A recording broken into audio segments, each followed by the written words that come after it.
Why wouldn't we win? Because I'm a comedian and I've got skeletons in my closet, and then they would find out what a piece of shit I am. Yeah, but you'd only be the vice president. I know, but yeah, just be like Pence. Never go out for dinner with a woman. Okay, that's all you have to do as the vice president. Brian, I want to give you the opportunity here for people. You've been the latest victim of allegations of sexual assault. People can say the Me Too that's gone too far. Let me just ask you point blank: accusation of rape. Did you do it?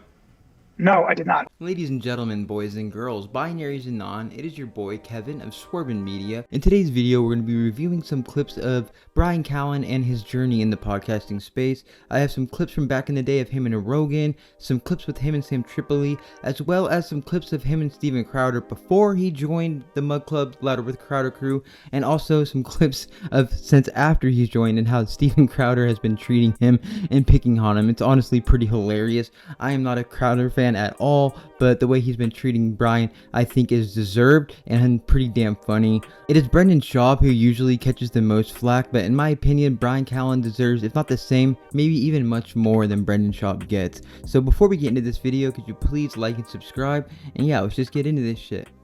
Like he's looking. You know what happened to me? I got bullied for a full year, and it turned me into a fucking. If somebody tried to bully me, I'll show up at your fucking house and kill you. That's what happens. I get so angry. I'm not buying that even remotely. I hate it. Hey, it's bro, not true. You fucking bully me. You know you try to bully me right now, motherfucker. You know your problem is? Hold on, let me handle Here's your this. problem. Here's your problem. You've talked to too many guys that let you say shit like that, and then it becomes like vernacular. No, it becomes like a this part is of what I do. That's what I do. Brian, look at all those look at me. people that I know, all those people that when I first met you, all those people you used to hang around with, those are all toxic, and they've ruined the way you're allowed to communicate with people because they said stupid shit, and then you said stupid shit. If somebody fucks with me, bro, look at how what do you have to say to me?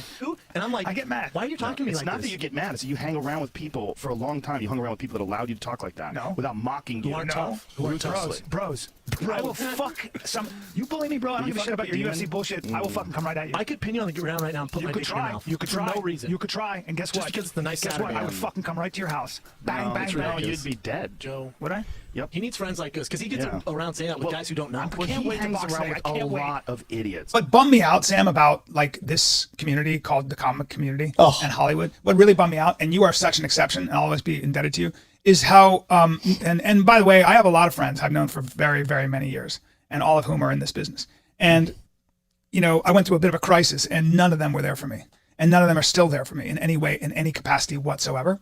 And I was kind of like, the biggest letdown was realizing that I don't have any friends, that I don't have. You're my friend. I have a friend, but I'm saying you're really rare. But for the most part, there are people I've known for so fucking long that I can't depend on even a little bit. Yeah. Even in the worst day of my life, that I cannot. And you have to understand that about this business. That I realized that I don't have a community. I never had a community. Comedy was not a community. Comedy was the most selfish group of people. Acting, Hollywood, the actors, the writers, and the directors, and the comics that I know were the most selfish people on the planet, and that nobody really gives a fuck about anybody. It's all about them. And I don't live that way. I don't live my life that way. I never have. And to my shame and to my detriment, because it was like, I think life should be about teamwork. I think we should all be there for each other. I think we should all be there to support each other. I think we should all be there to fucking really help each other no matter what. Because that's what's so much fun, is creating a real fucking team. Okay, Brian, it's like, welcome to being an adult. Oh, I have no friends, and everybody just kind of uses each other to try to get up the ladder, and it's all about self-interest. It's like, well, dude, you've done the same shit. You are no different in any way. It's just fucking hilarious to hear him say all that. The next clip I have really just shows that everything he said there is complete bullshit, and he is the same way with the self-interest stuff, and he is as well not the friend that he wants. You know, if you want to have those kind of friends, you have to be that kind of friend. Imagine if one of our friends was accused of sexual misconduct in the press, and we went on air and said, "Oh, I haven't talked to him yet because I was too busy getting eye surgery done. But if he did this, it was terrible." Instead of just going, "Yeah, that's my friend. Fuck off." Yeah, or say nothing. Or say nothing. Right, just in case he did do that. Yeah. That's what you put in your mouth. That's a piece of shit. But yeah. I think, Brennan, we have to at least talk about this. You guys, if you follow the news, if you're alive, if you've been following this Twitter thing the way we have, you know what's going on with our friend Chris. I'm not, in these situations, people in Hollywood tell you what to say. And I said to Brennan, what we can do is tell the truth. And I'm not going to sit here. I'm a man, and I define myself on how I respond to these situations in real time when the pressure's really on. And so this is what I'll say. I always knew Chris as a ladies' man. I have never, and I'm going to say this, I have never seen or heard of him doing anything illegal, ever. This is as shocking to me as I'm watching this happen. I don't know what to think, and I don't know what to say. I don't. I can't talk. It's just, it's like, it's a weird thing because I said to Brendan, I said, it's like, it's like watching someone die or something. And also, it's what's important is that we haven't spoken to Chris. No, I'm hurt. I'm mad. I'm fucking mad, man. I'm mad at him. Okay. Before he said he is a kind of person who is there for his friends, but then we see in this clip with Brandon Schaub, he is talking about all the stuff about Chris D'Elia and the allegations and all the stuff they have seen on Twitter, but they haven't even spoken to Chris. And it's like, dude, so is this really your friend?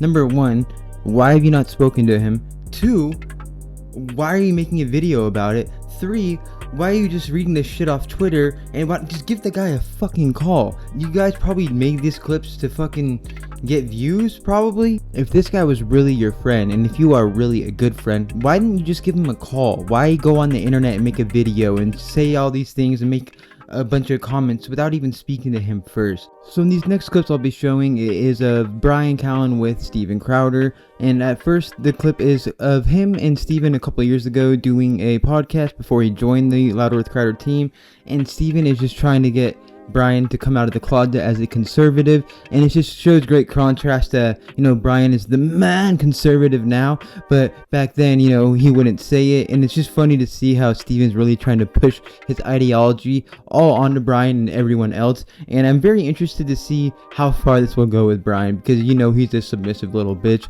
so he'll probably be full on right-wing fucking fanatic very soon. Or vetted information that pushes back on this mainstream narrative, whatever it might be. And that's what I worry about. That's where I think we've got this Wokeville and Magistan and the rest of us in the middle are going, when is the shooting going to start? This is really scary. You're not in the middle either. This is one thing I will say. When you say middle. Middle, I mean, I'm responsive to evidence. We have problems. And yes, but this is a work in progress, this country. Right. And it's a work in progress. And we have made progress because of those men.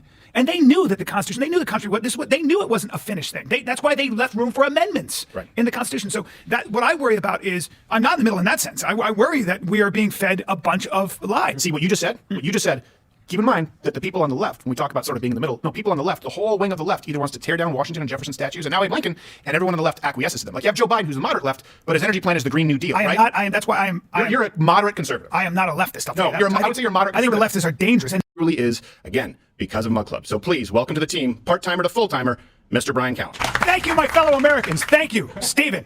Listen, let's get serious. There are a lot of bad ideas out there that have very real consequences for our democracy. It is no longer safe to speak the truth. It is no longer safe to even question the edicts handed down from the establishment kings. The gatekeepers today will crush you financially. They will censor you. They will deplatform you. They will label you. They will vilify you. The rules grow more specific, weirder, and more plentiful by the day. We're here to change hearts and minds, and we are going to do it the way Steven has always done it, with humor, satire, wit, and maybe a little screaming into the microphone.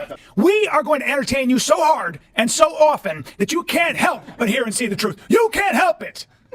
There is no one in the conservative space pushing back on the left's terrible ideas with Steven's level of funny. No one's even in the same area code. So when Steven asked me to join the family, I was like, where do I sign up? We are not your grandpa's conservative show. We ain't the strict chaperones standing in the corner telling everyone not to dance. The party is here. This is where you get to laugh, learn, and be heard, and I am excited to be part of it all. Yes. That speech by Bryan was just so fucking cringe. Like, what do these guys think they are? Like, you guys are not some like patriot badass.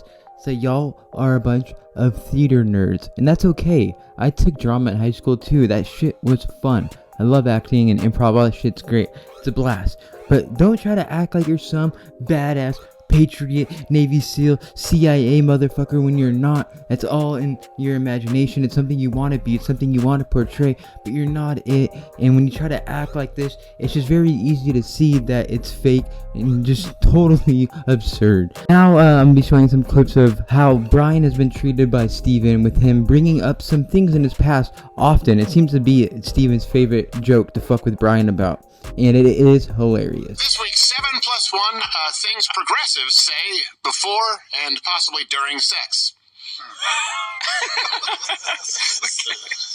Number 7, Bryan Callen. Let's kick this off. Be gentle. I haven't decided if this is rape yet. Oh, yeah, that's a... I think we need a little more volume on the 7+1 there. Give me that milk. Give me that milk. Won't you cut? I bet you probably think ladies. I bet you probably think ladies have. Ladies. Huh?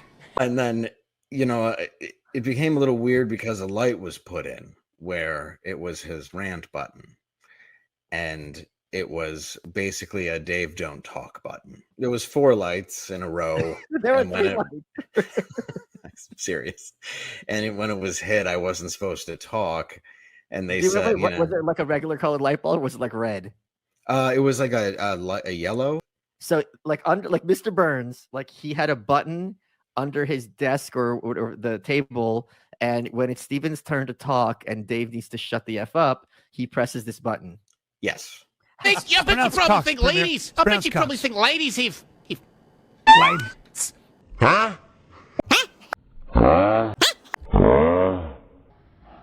All that stuff is wild. I mean, him in that cow suit getting spanked, his poor kids. Like, I bet his kids, God, if they're in high school or younger, they're probably like, why is your dad on the internet wearing a cow suit getting spanked? Why is your dad being accused of being a R-word? Like, man, I can't imagine even dealing with that. Fuck. But anyways, that'll be it for today with this video. Let me know in the comment sections what you think. Do you agree with me at all that Bryan Callen deserves as much shit as Brendan, or am I totally missing it on this one and just off? And Bryan Callen, it's great. He's a wonderful comedian and a wonderful person, and I'm just completely lost. I don't think that's the case, but let me know if I am, because, you'll be a good friend like Bryan Callen would be. He would let his friend know. Anyways, y'all have a great day. Peace.